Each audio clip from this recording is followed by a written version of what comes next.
Hi guys, this is Zane with More My Tree here. Today I'm bringing you a video on how to easily make some walls for your home games of D&D or Warhammer or whatever you really play that might require some fantasy wall scenery. First, I made and cut 4 rectangles that are 3 by 10 inches. I'm gonna be honest with you guys, I made some mistakes and these walls aren't exactly how I envisioned them, but that's alright. This is just a lesson for you guys that you should plan.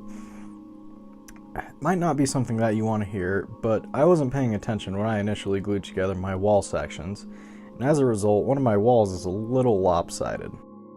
Here you see me trying to correct some of my gluing and fitting mistakes by taking my box cutter and shaving down the edges to meet one another so that the wall can be flat. Be careful when using sharp tools, and try to avoid pointing them towards yourself. In a few spots on the walls, the box cutter would catch some of the glue. It's important to slowly cut these sections away.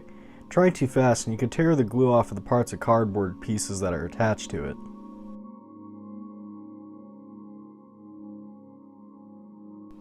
Typically in the construction process, you would cut all the pieces of your shape first, but I forgot to cut the side panels on my walls. This proved to be okay though, since now I knew the walls had uneven faces because of the one lopsided wall. If I cut a bunch of straight squares, they wouldn't fit. Instead, I chose to trace these sides and instead make each face personal to the wall so the fit would be improved. Next, I glued the freshly cut side faces of the walls to the actual walls.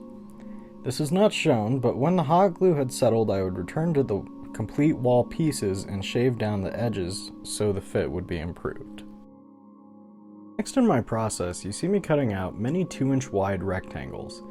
These rectangles will be used to hide the holes in cardboard known as perforations. I'll be putting these around the rims of the walls to hide said perforations. The cardstock I used came from a bunch of old posters for a dance show that I went to some time ago.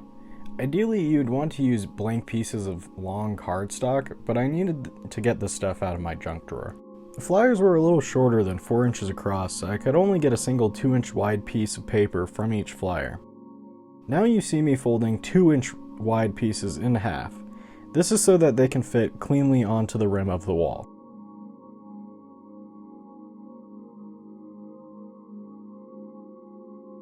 And I am now cutting the remaining scrap pieces so that we can get a 1-inch wide strip from each of them. The flyer wasn't big enough to get an exact equal amount of 1-inch wide strips from the measurements. So, once again, we save the scrap pieces to be used for later. With the 1-inch wide strips, I then sectioned them off into 1-inch squares. And again, the flyer wasn't exact, so some of the squares are a little off, but you still get quite a few equal amount of squares. Make sure to set aside these squares for later, as we will use them to look like inlaid bricks on the walls. Finally, we reached the end of the measuring. Here you see me placing the 2-inch wide strips on the corners of each box. These strips are too short on their own, and too long in pairs, but that's okay because when we clip down the edges, we can reuse the extra later.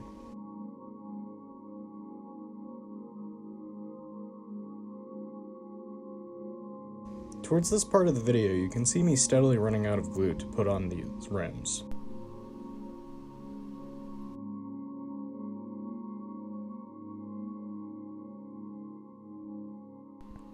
We return to the remaining strips of cardstock that are less than 1 inch wide, and cut them all into small rectangular-ish uneven shapes.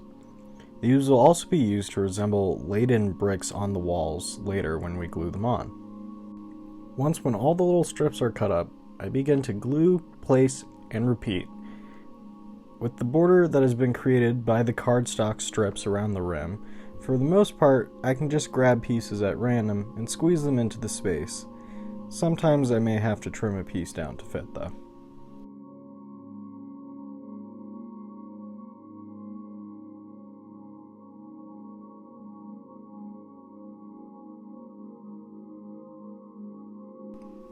Lastly, after covering each of the flat sections of the wall with fake bricks, we can take it outside and base coat.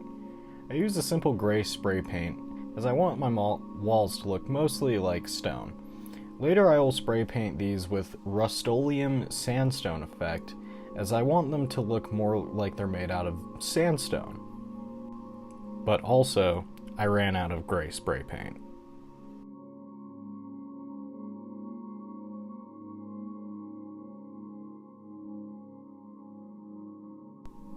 After acquiring a new can of spray paint, I decided my walls were missing something. They looked a little too flat, and I really wanted to have some extra detail on them to make them pop just a little bit more. I reached into my junk drawer again and pulled out a bunch of these really small wooden skewers. I had found them on eBay for like maybe $10 for a pack of like 300 of them, so there was quite a few to go around. I took these wooden skewers and super glued them around the edges of the actual walls to make it kind of look like a support frame that had been built up around the actual wall. I liked these because they kind of gave the walls a lip around the top and the two corners.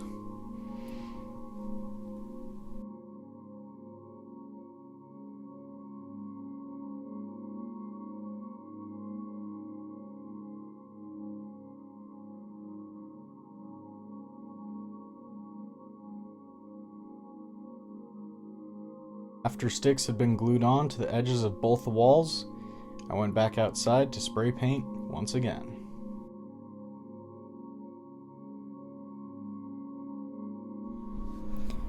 Hey guys, it's Zane here, and we're back at my main crafting area with the 2 complete walls.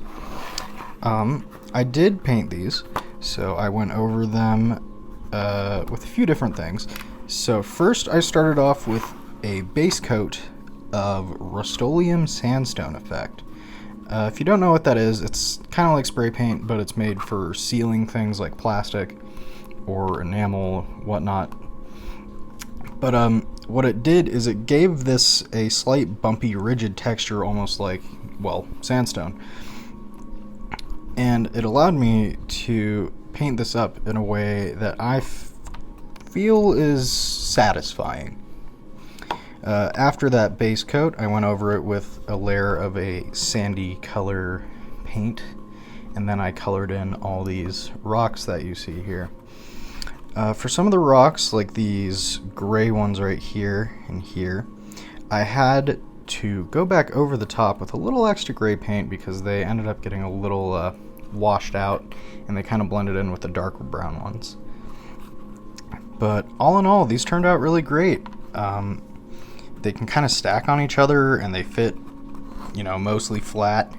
You could stack them up lengthwise to have like just a large platform, and it works pretty well. It would have like a little bit of a step, but meh. Alright, well, thank you for joining me in this video, and keep an eye out for more in the future. This has been Zane with My Tree Gaming.